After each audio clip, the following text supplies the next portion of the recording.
ಹುಬ್ಬಳ್ಳಿಯನ್ನ ಬೆಚ್ಚಿ ಬೀಳಿಸಿರುವಂತ ಮರ್ಯಾದಾ ಹತ್ಯೆ. ಗರ್ಭಿಣಿ ಮಗಳನ್ನೇ ತಲ್ವಾರ್ನಿಂದ ಕೊಚ್ಚಿ ಕೊಂದಿದ್ದಾರೆ ತಂದೆ. ಹುಬ್ಬಳ್ಳಿ ಇನಾಮ್ ವೀರಾಪುರ ಗ್ರಾಮದಲ್ಲಿ ನಡೆದಿರುವಂತ ಒಂದು ಘಟನೆ ಇದು. ಅಂತರ್ಜಾತಿ ವಿವಾಹ, ಗರ್ಭಿಣಿ ಮಗಳನ್ನೇ ತಲ್ವಾರ್ನಿಂದ ಕೊಚ್ಚಿ ಕೊಂದಿರುವಂಥದ್ದು ತಂದೆ. ಮನೆಗೆ ವಾಪಸ್ ಬಂದ್ಲು ಮಗಳು, ಮರ್ಯಾದೆ ಹಾಳು ಮಾಡಿದ್ಲು, ಗೌರವ ಹಾಳು ಮಾಡಿದ್ಲು ಅಂತ ಮರ್ಯಾದಾ ಹತ್ಯೆ ಆಗಿದೆ. ದಲಿತ ಯುವಕನನ್ನ ಪ್ರೀತಿಸಿ ಮದುವೆ ಆಗಿದ್ದಂಥ ಮಾನ್ಯ, 7 ತಿಂಗಳ ಹಿಂದೆ ಪ್ರೀತಿಸಿ ವಿವಾಹವಾಗಿದ್ದ ಜೋಡಿ ಪ್ರಾಣ ಭಯದಿಂದ ಹಾವೇರಿಯಲ್ಲಿ ವಾಸವಾಗಿದ್ರು.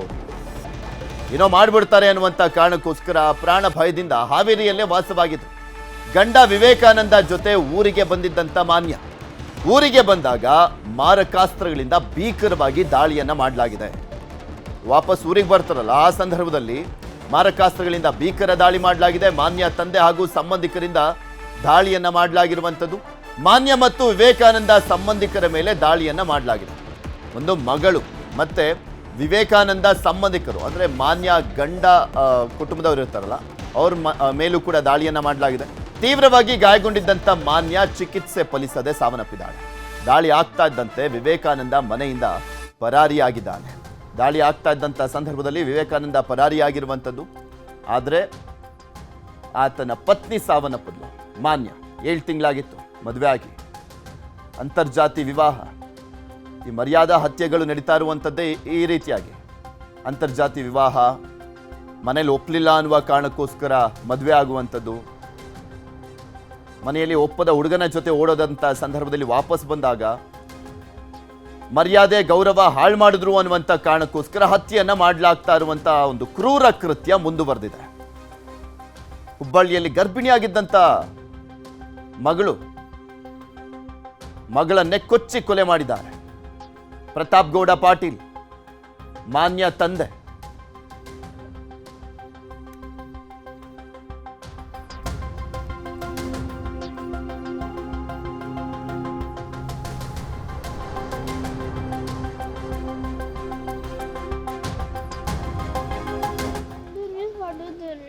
ಪ್ರಕಾಶ್ ಕೊಡ್ರಿ ಮತ್ತೆ ಯಾರ್ಯಾರ ಇದ್ರಿ ಗೊತ್ತಿಲ್ರಿ. ನಮ್ಮನ್ ಬಂದು ಹೊಡೆದಿಂದ ರೀ ಕೈ ಹಿಡಿದ್ರಿ ಹೊಡೆದ್ರಿ, ಕೊಡ್ಲಿ ಕುಡ್ಗಲ್ಲೇ ಹೊಡೆದ್ರಿ. ನಮ್ಮ ಅತ್ತಿಯಮ್ಮಗ ನನಗ ನಮ್ಮ ಅಕ್ಕಗ್ರಿ. ಅತ್ತಿಯಮ್ಮ ಇದು ಲವ್ ಮ್ಯಾರೇಜ್ ಆಗಿತ್ತು, ಅದಕ್ಕಾಗಿ ಅವ್ರ ಅಪ್ಪಾರಿಗೆ ಹೊಡೆದ್ರಿ. ನಮ್ಮ ಅಕ್ಕನ್ರಿ ಅವ್ರು ನಿನ್ನೂ ಸಾಯಿಸ್ತಿದ್ವಿ ಅಂತ ಹೇಳಿದ್ರಿ ಅಷ್ಟೇ ರೀ. ಅವರು ಬಂದ್ರಿ ಹೊಡೆದ್ರಿ. ಪ್ರಕಾಶ್ ಅವರು ಕೆಲವೊಂದಿಷ್ಟು ಊರಾನ ಜನ ಅವ್ರ ಅಪ್ಪಾರ ಸುಮ್ಮನಿದ್ರು, ಇದು ಸುಮ್ಮನಿದ್ರು. ಕೆಲವೊಂದಿಷ್ಟು ಊರ ಜನ ಅವ್ರಿಗೆ ಪ್ರೋತ್ಸಾಹ ಮಾಡಿದ್ದಾರೆ. ಕೀಳು ಜಾತಿ ಅವಂಗೆ ನೀನು ಇದು ಮಾಡಿಲ್ಲ, ಮಗಳ ಮಾಡ್ಕೊಳೋಣ, ಅವಂಗೇನು ಮಾಡತ್ತಿಲ್ಲ, ಹೋಗಿ ಅವ್ರನ್ನ ಮನೆ ಸೂಡು, ಈ ಥರ ಅವ್ರಿಗೆ ಬೆಂಬಲಿಸಿದ್ರು ಕೆಲವೊಂದಿಷ್ಟು ಜನ. ಅವ್ರಿಗೆ ಆಮೇಲೆ ನಿಮ್ಗೆ ಹೆಸರೆಲ್ಲ ಕೊಡ್ತೈತೆ ಅವ್ರು ಯಾರ್ಯಾರು ಏನೇನು ಅಂತೇಳಿ. ಅರ್ಧಕ್ಕರ್ಧ ಊರು ಇದನ್ನು ಸಪೋರ್ಟ್ ಮಾಡಿ ಅವ್ರನ್ನ ನಮ್ಮ ಇಡೀ ಫ್ಯಾಮಿಲಿನ ಕೊಲ್ಲಬೇಕಂತ ಪ್ರಯತ್ನ ಮಾಡಿದ್ರಿ. ಇವತ್ತು ಆತ ನಮ್ಮ ಅವಾಗ ಫಸ್ಟ್ ಎಕ್ಸಿಡೆಂಟ್ ಮಾಡಿದರೆ, ಆಮೇಲೆ ನಮ್ಮ ಹಳ್ಯಾರು ಇಬ್ಬರು ಹೊರಗೆ ಹೋದ್ರೆ ಪ್ಲ್ಯಾನ್ ಮಾಡಿ ನಮ್ಮ ನಾಗಮ್ಮ ಮತ್ತು ಆ ಹುಡುಗಿ ಮತ್ತು ನಮ್ಮ ಸಣ್ಣ ಹುಡುಗಿ ಸರ್, 7 ವರ್ಷದ ಹುಡುಗಿ ಸರ್, ಆ ಹುಡುಗಿ ಸತ್ಯಕ್ಕೆ ಹೊಡೆದಾರ ಅವ್ರು. ಹೊಡೆದು ಹೆಂಗೆ ಬೇಕಂದಂಗೆ ತಲೆಯೊಳಗೆ ಇದು ಮಾಡಿದ ಆ ಹುಡುಗಿ ಸತ್ಯಕ್ಕೆ ಕೊಂದೋಗಿದ್ದಾರೆ ಸರ್. ಲಾಸ್ಟಿಗೆ ನಾನು ಹೋಗೋತ್ತಂದ್ರೆ ಸ್ವಲ್ಪ ಜೀವ ಇತ್ತು. ಆಗಿಂದಾಗ ಸರ್ ಪೊಲೀಸರು ಸರ್ ಭಾಳ ಹೆಲ್ಪ್ ಮಾಡಿದ್ರು ನನಗೆ. ಅವರು ಮಾನ್ಯ ತಂದೆ ಸೇರಿ 3 ಪೊಲೀಸ್ ವಶಕ್ಕೆ. ಪ್ರಕಾಶ್, ವೀರಣ್ಣ, ಅರುಣ್, ಈ 3ರನ್ನ ವಶಕ್ಕೆ ಪಡೆದು ವಿಚಾರಣೆಯನ್ನು ಮಾಡಲಾಗ್ತದೆ. ಕೆಲವರು ತಲೆಮರೆಸಿಕೊಂಡಿದ್ದು ಶೋಧ ಕಾರ್ಯವನ್ನ ಮಾಡಲಾಗ್ತಾ ಇದೆ. ಮಾನ್ಯ ತಂದೆ ಪ್ರಕಾಶ್ ಸೇರಿದಂತೆ ವೀರಣ್ಣ, ಅರುಣ್, ಈ 3ರನ್ನ ವಶಕ್ಕೆ ಪಡೆದು ವಿಚಾರಣೆಯನ್ನು ಮಾಡಲಾಗ್ತಾ ಇದೆ. ಇನ್ನೂ ಕೆಲವರು ತಲೆಮರೆಸಿಕೊಂಡಿದ್ದು ಅವ್ರಿಗೋಸ್ಕರ ಹುಡುಕಾಟವನ್ನ ಮಾಡಲಾಗ್ತಾ ಇರುವಂಥದ್ದು. ಮರ್ಯಾದಾ ಹತ್ಯೆ ನಡೆದಿರುವಂಥದ್ದಿಲ್ಲಿ.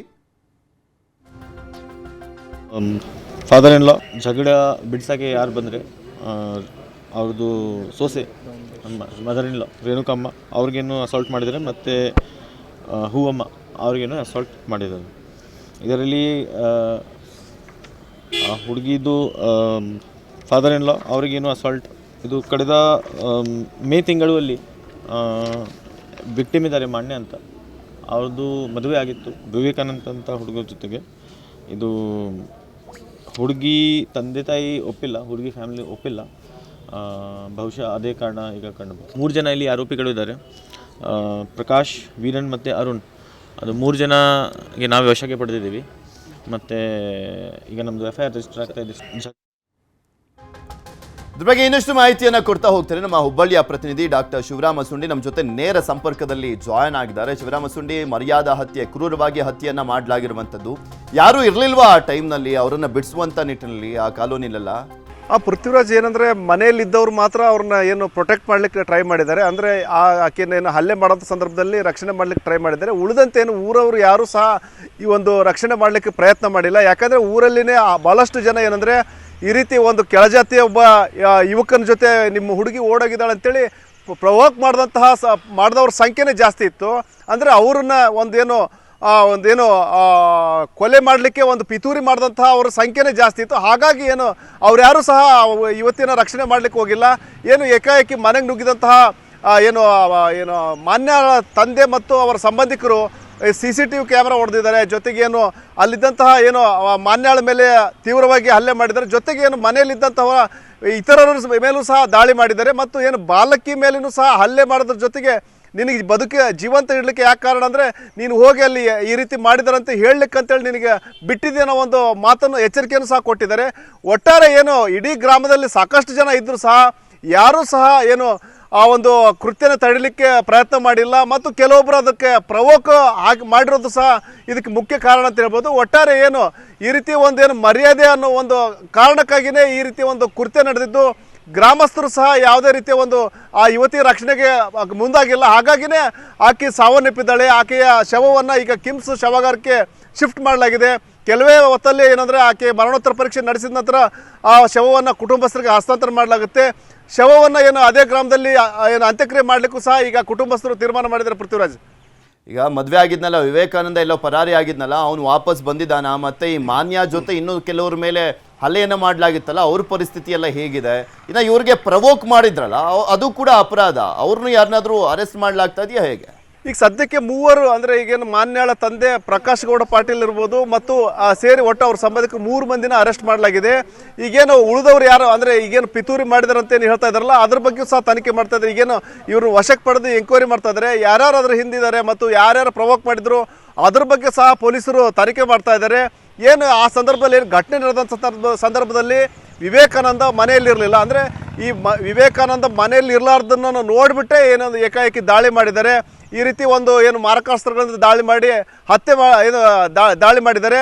ಮತ್ತು ಈಗೇನು ಯಾರ್ಯಾರು ಅದರಲ್ಲಿ ಇನ್ವಾಲ್ವ್ಮೆಂಟ್ ಇದೆ ಅದ್ರ ಬಗ್ಗೆ ಮುಂದಿನ ದಿನ ನಂತರದಲ್ಲಿ ತನಿಖೆಯಿಂದ ಗೊತ್ತಾಗುತ್ತೆ. ಕೆಲವೊಬ್ಬರು ಪ್ರಕರಣದಲ್ಲಿ ಕೃತ್ಯದಲ್ಲಿ ಆಗಿದ್ದಂಥವರು ತಲೆಮರೆಸ್ಕೊಂಡಿದ್ದಾರೆ. ಜೊತೆಗೆ ಏನಂದರೆ CC ಕ್ಯಾಮ್ರಾದೇನು ಅಲ್ಲೇನು ಹಾರ್ಡ್ ಡಿಸ್ಕ್ನೇ ತೆಗೆದುಕೊಂಡು ಹೋಗಿರೋದ್ರಿಂದಾಗಿ ಯಾರ್ಯಾರು ಅದರಲ್ಲಿ ಬಾಯಿಗೆ ಆಗಿದ್ರು ಅನ್ನೋದ್ರದ್ದು ತಕ್ಷಣಕ್ಕೆ ಗೊತ್ತಾಗ್ತಾ ಇಲ್ಲ. ಮುಂದೆ ಅದು ವಶಪಡಿಸ್ಕೊಂಡ ನಂತರ ಅದು ಹೆಚ್ಚಿನದು ಯಾರ್ಯಾರಿದ್ರು ಇತ್ಯಾದಿಗಳು ಗೊತ್ತಾಗುತ್ತೆ. ಅದನ್ನು ಆಧರಿಸಿನೇ ಪೊಲೀಸರು ಅವ್ರನ್ನು ಸಹ ಬಂಧಿಸುವಂಥ ಸಾಧ್ಯತೆಗಳಿದ್ದಾವೆ. ಪೃಥ್ವಿರಾಜ್, ಓಕೆ, ಧನ್ಯವಾದ ಡಾಕ್ಟರ್ ಶಿವರಾಮ ಸುಂಡಿ ನಿಮ್ಮೆಲ್ಲ ಮಾಹಿತಿಗಾಗಿ. ಮುಂದಿನ ಸುದ್ದಿ ಹೋಗೋಣ. ಮರ್ಯಾದಾ ಹತ್ಯೆಯನ್ನು ನಡೆದಿದೆ ಹುಬ್ಬಳ್ಳಿಯಲ್ಲಿ. ಆ ಪ್ರಕರಣಕ್ಕೆ ಸಂಬಂಧಪಟ್ಟಂತೆ ಪೊಲೀಸರು ತನಿಖೆಯನ್ನು ಮಾಡ್ತಾ ಇದ್ದಾರೆ. ಈಗ ಆಲ್ರೆಡಿ 3 ವಶಕ್ಕೆ ಪಡೆದು ವಿಚಾರಣೆಯನ್ನು ಮಾಡ್ತಿದ್ದಾರೆ.